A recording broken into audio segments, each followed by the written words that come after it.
다석사상으로 찾는 참 삶의 길 깨달음 공부 105번째 시간입니다. 오늘은 가온찢기라는 제목으로 말씀드리겠습니다. 하나님의 씨는 곧 하나님의 아들입니다.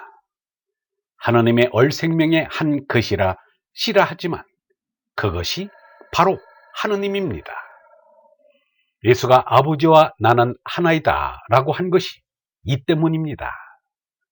마하트마 간디가 신을 우리의 마음속에 모시면 나쁜 생각도 나쁜 행동도 할 수 없다고 한 말과 같습니다. 씨도 얼의 씨요, 긋도 얼의 긋입니다. 우리말의 얼과 영어의 올은 어원이 다 있는 듯합니다. 발음도 비슷하고 뜻도 통합니다. 올은 온통입니다. 전체입니다. 아랍어의 알라와 같이 하느님을 뜻한다고 볼 수 있습니다. 예수는 말하기를 하늘에 계신 아버지께서 완전하신 것 같이 너희도 완전한 사람이 되어라 라고 한 것은 하느님처럼 전체 의식을 가지고 차별 없는 사랑을 하라는 말씀입니다. 차별 없는 사랑을 하는 이는 얼이 마음에 온 어른입니다. 씨는 영어 시드와 음이 비슷합니다. 아랍어로는 바드라인데 얼씨는 무조건 바드라는 말로 생각하면 좋을 것입니다. 이 세상 모든 사람이 얼씨를 받아 여기서도 저기서도 얼씨를 받은 이라면 여기도 얼씨고 저기도 얼씨고 이 얼씨고 저 얼씨고가 얼씨고 절씨고가 되었는지도 모르겠습니다. 예수는 형이상의 대가답게 하느님의 생명인 얼에 대해 씨 말고도 여러 가지 비유를 들었습니다. 예수는 니고데모가 듣는 데에서는 얼라를 바람에 비겼습니다. 바람이 임의로 불매 내가 그 소리를 들어도 어디서 오며 어디로 가는지 알지 못하나니 성령으로 얼라로 난 사람은 다 이러하니라. 예수는 사마리아 여인에게는 얼라를 샘물에 비겼습니다.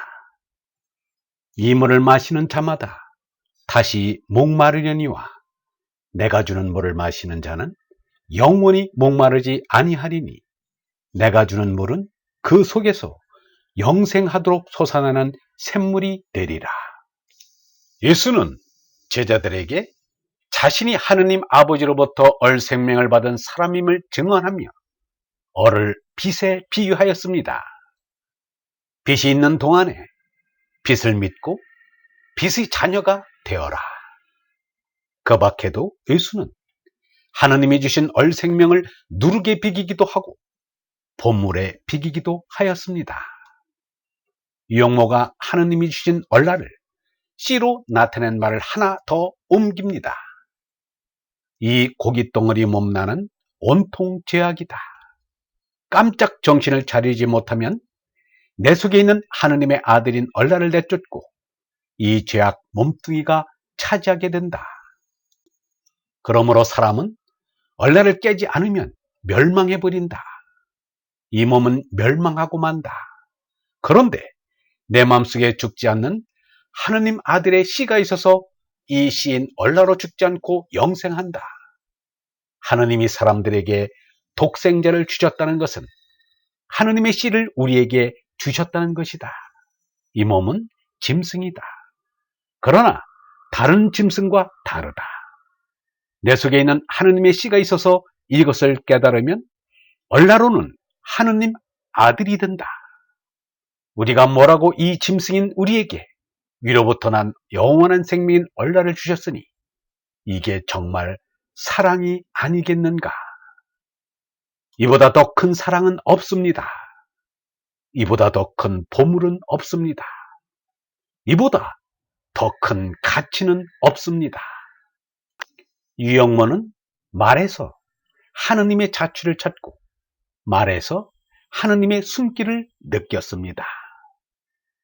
그래서 말에 대해서 이렇게 말하였습니다. 우리가 이상한 게 아무것도 없는데 말을 가진 게 제일 이상하다. 성경에는 천지 만물도 말씀으로 지었다고 하고 말씀만이 남는다고 하였다. 말 가운데 으뜸가는 말이 말의 말씨라 한다.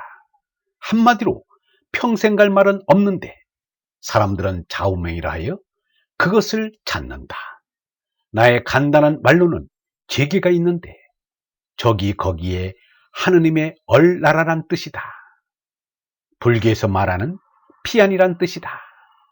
하느님의 얼나라를 말한다.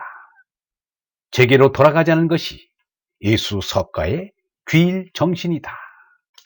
정자가 난자 속으로 들어가면 자신은 소멸하듯 제나가 참나인 얼레에 소실되는 순간이 참나를 깨닫는 순간입니다. 그것을 유영모는 가운짓기라 하였습니다. 틸리의 카이로스, 샤르댕의 오메가 포인트, 석가의 모크샤, 노자의 황홀, 장자의 좌망이 그것입니다. 이런 말은 스스로의 체험을 스스로 말을 만들어 나타낸 것입니다. 유영모는 형이하의 세계에서 쓰는 말을 형이상의 세계에 비겨서 쓰기도 하고 아니면 새로 만들어서 썼습니다. 우리말에 민을 나타낼 말이 없으니 민자를 그대로 쓰거나 백성이라 하였습니다. 유영모는 인민을 순수한 우리말로 씨알이라 썼습니다. 씨알이란 말은 원래 있던 말이지만 민을 씨알이라고 한 것은 우리말이 생기고서는 처음일 것입니다. 그런데 씨알이란 말을 세상에 널리 퍼뜨린 사람은 함석헌입니다. 함석헌은 씨알의 소리를 발행하면서 씨알을 백성의 뜻으로 처음 쓴 이는 유영모란 사실을 밝혔습니다. 함석헌은 유영모의 서울 종로 YMCA 연경반 강의를 듣는데 유교 경전의 하나인 대학에 나오는 제 명명덕하며 제 친민하고를 스승 유영모가 다음과 같이 새겼다고 밝혔습니다. 밝은 소갈 밝히는 데 있으며 씨알 어베는 데 있다. 나라 사랑의 뜨거운 충심이 함석헌을 군사정권이 무너뜨린 민주국가 재건운동의 선봉장으로 서게 하였습니다.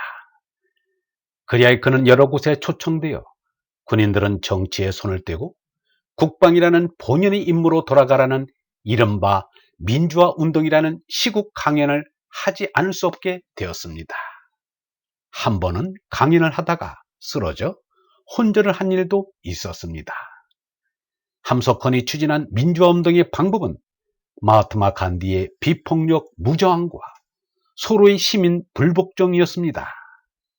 함석헌이 강연 시간마다 빠뜨리지 않고 말하는 것이 있었으니 바로 씨알이라는 낱말 쓰기를 권장하는 것이었습니다. 국민, 백성, 민중, 인민이라는 말은 모두 한자에서 빌린 말이므로 순수한 우리말로 씨알이란 낱말을 민을 대신해 쓰자는 주장이었습니다. 뒤에 잡지를 낼 때 잡지 이름도 씨알의 소리라 하였습니다. 잡지 창간 전에 천안에 일하면서 공부하는 공동체를 만들었는데 농장 이름도 씨알 농장이라 하였습니다. 함석헌은 농장도 순 우리말로 여름 질투라고 하였습니다. 물론 이것도 유영모에게서 나온 것입니다. 유달령이 서울 농대 교수로 재직할 때 북한산 아래 사는 유영모의 집을 방문하였습니다.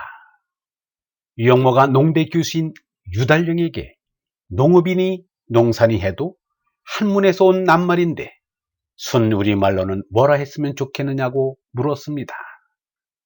유달령이 선뜻 대답을 못하자 유영모가 말하기를 농사 농자를 여름농이라고도 했어요. 과일이나 곡식의 열매가 열린다는 여름이지요. 그래서 농사를 여름일 또는 여름질이라 하면 어떨까요? 라고 하자 유달령이 좋다고 대답하였다는 것입니다. 박영호가 성촌 유달령에게 직접 들은 말입니다. 유영모는 씨알을 두 가지 뜻으로 썼습니다. 다시 말하면 형이하의 씨알은 민이고 형이상의 씨알은 얼입니다. 혼돈하지 말아야 합니다. 얼번 여러분, 완전하지 못한 세상의 말과 글로 하늘의 절대 진리를 표현하기란 한계가 있습니다.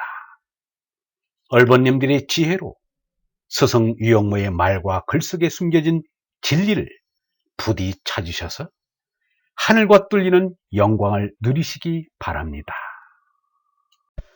영성신학원 다속아카데미의 하늘소리였습니다.